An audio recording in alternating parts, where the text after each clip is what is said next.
It seems impossible that we lived in Southeast Asia for 12 years and never went to Vietnam. We solved that problem this year with 3 weeks of travel beginning in Saigon. Saigon's a big city, 7 million people, with lots of big buildings and incredible traffic, mostly motorbikes. Question: how does one cross a road without police or traffic lights? Answer: closely follow a local Vietnamese and don't look at the traffic.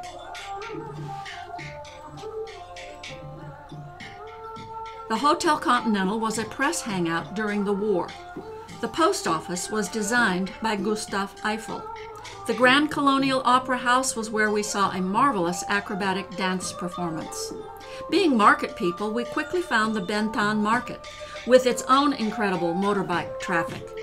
Inside, the double-tiered vending stalls had mostly dry goods for sale: caps, bamboo hats, cooking pots to the ceiling. Outside were the meats and veggies and iced coconuts. Nearby, the traditional herb shops were busy unloading supplies and making up prescriptions for different infusions.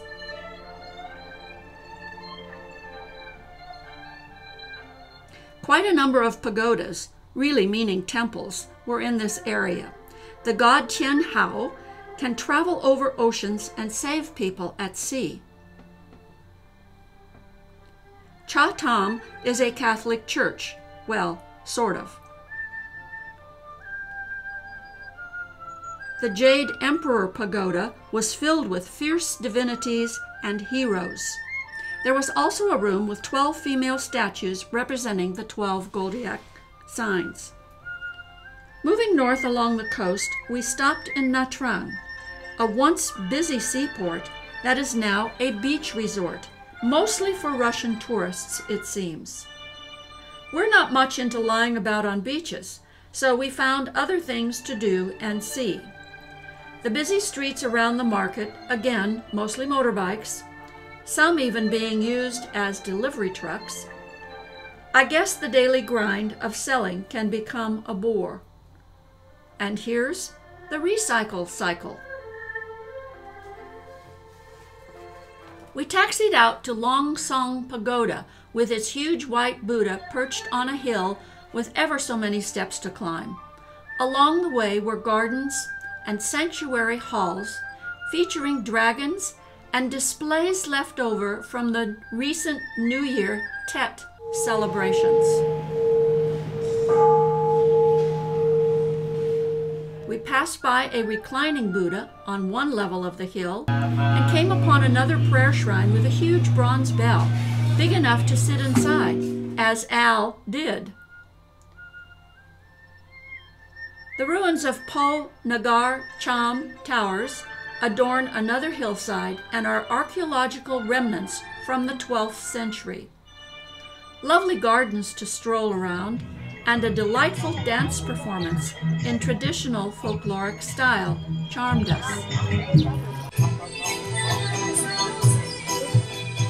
Our hotel roof garden commanded a good view of Nha Trang. The young ladies of the hotel surprised us with gifts of flowers, fruit, and a happy 50th anniversary display on our bed.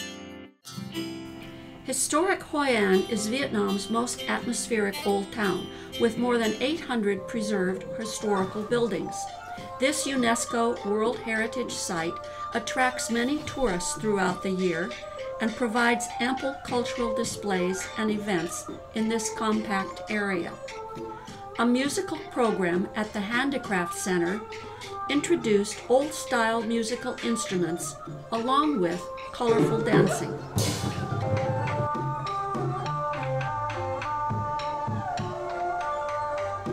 Next door, the craftsmen were making embossed metal plaques and adding silver trim to lovely porcelain items. Wood carvers were at work, making some innovative masks, while others were making silk-covered, hand-painted lanterns. These lanterns decorated the street leading to the Japanese Bridge. The Japanese Bridge is an icon of Hoi An's heritage. Outstanding historical buildings are open to visitors, though you must purchase a multiple entry ticket for admission. The Assembly Hall, with its tall, airy entrance and art displays, led to the altars and ancestral chambers that housed relics from important Cantonese families. And of course, I loved the dragons in the courtyard. Built 2 centuries ago, many old homes have been preserved and restored by the families. This wealthy merchant had rooms full of exquisite furniture and antiques.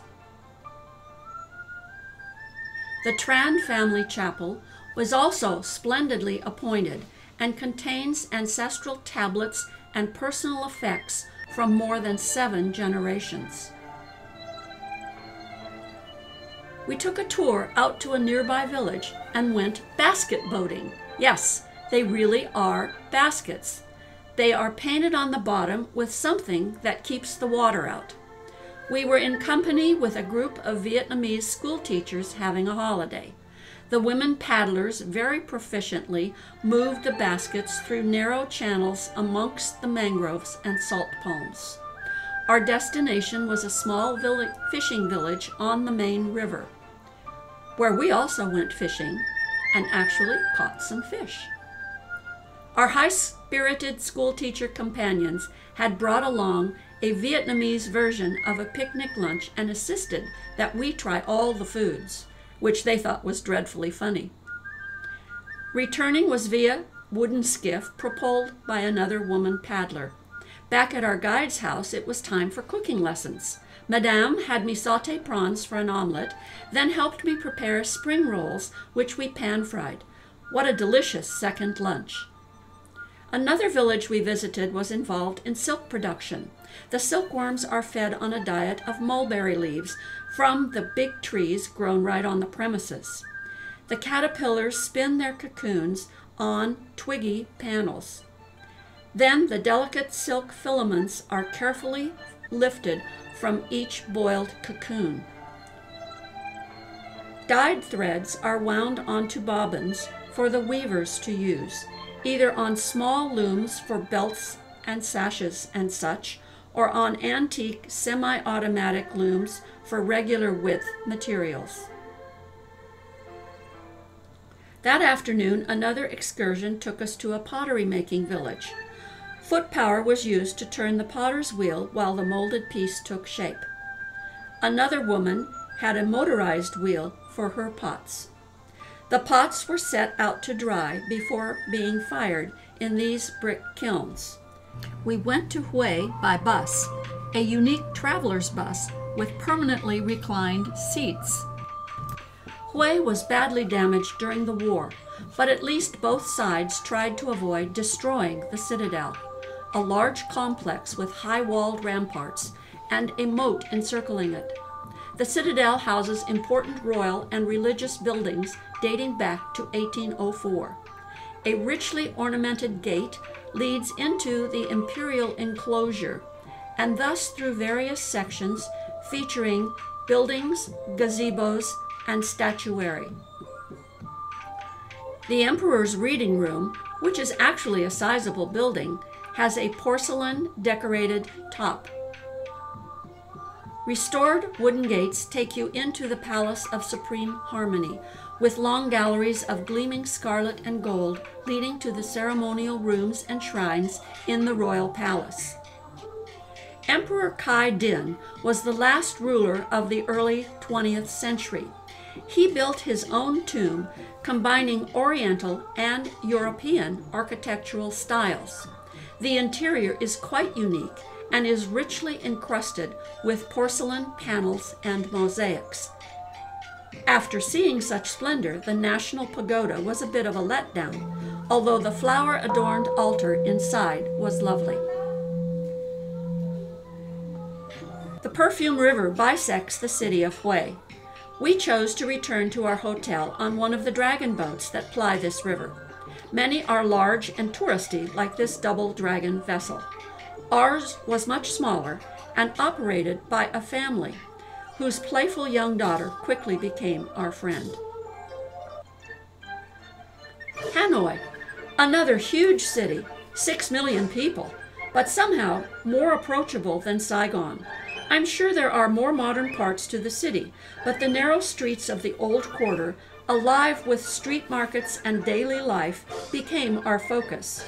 Again, motorbikes dominated the traffic, and the ebb and flow at intersections is fascinating. How do they do it?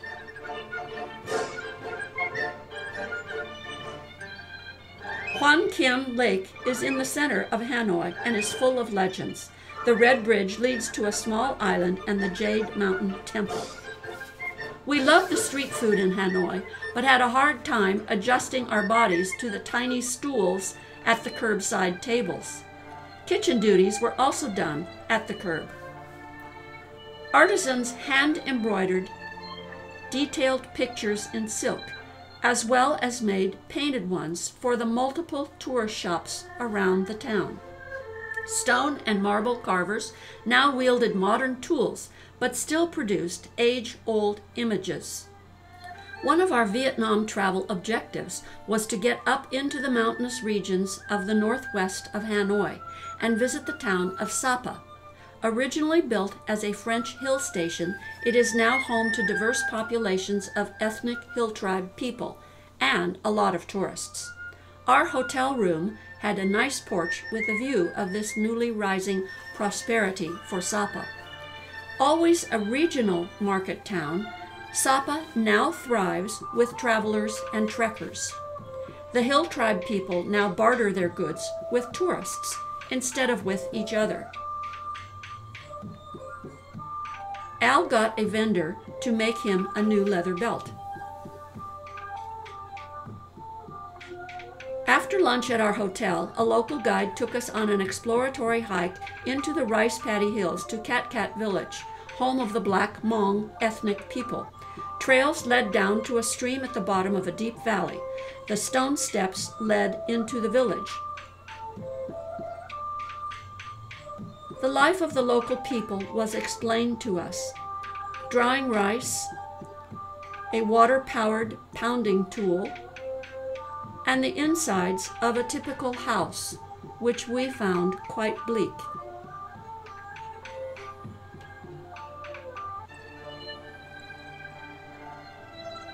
Back in Sapa, a shop had displays of the various traditional dress fashions from the different ethnic groups. We were glad we had been able to see them being worn in the villages and around town. The following day, we were again picked up by a guide, and away we went for a longer trek in the rice paddy fields, most of them showing the young green shoots of newly planted rice. We passed through several villages along the trail. Many had shops selling tourist items, and it was hard to say no to the lovely young ladies who often accompanied us on the trails. I finally did succumb to purchasing a small embroidered bag. At times, our traveled paths through the paddies would get crowded, and believe me, those had the right-of-way. We had great weather for our trekking, although recent rains were keeping the ducks happy. Our destination was a homestay, with the proprietors welcoming us with fresh, hot French fries that really went well with local beer. We got to know some of our other travelers, quite an international group. Accommodations were dormitory style, but actually quite comfortable. We were away again after breakfast, crossing the river and walking up along roads that eventually met up with our bus, taking us out of the rice paddies and back to our hotel in Sapa. About a 4-hour bus ride from Hanoi is Halong Bay, probably the #1 tourist attraction in northeast Vietnam. There are some 2,000 islands, providing a mystical landscape to delight the traveler. Our 3-day cruise began as we ferried out to a passenger junk named Treasure. As soon as we put our bags down in our cabin, the Treasure got underway, meandering in and out among the endless limestone, karst, rocks, and islands until reaching our lunch anchorage. A paddling excursion that afternoon led the kayaks up close and personal through the rocky islands and caves, with fishing boats the only other traffic. Al went for a swim, said it was cold. That didn't seem to bother the younger set at all. I opted for another cooking demonstration of making fresh spring rolls. The ingredients are carefully laid upon a piece of moist rice paper and gently folded and tucked to make a neat package.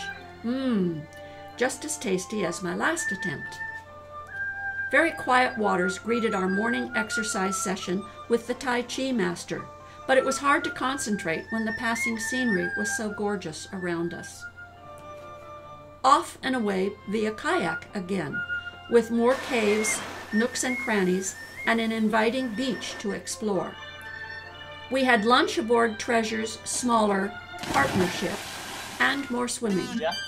Then raise the anchor slowly by hand and head back to the mothership for sundowners on the foredeck. Another delicious 6-course meal while the day slipped away in quiet splendor. On our last morning, some ladies arrived in basket boats.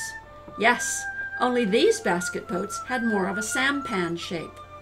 They took us for a tour of the floating village where they live, and where they are involved in growing cultured pearls. This cruise to Halong Bay provided a fitting finale to our wonderfully rewarding travel in this incredibly unique and varied country.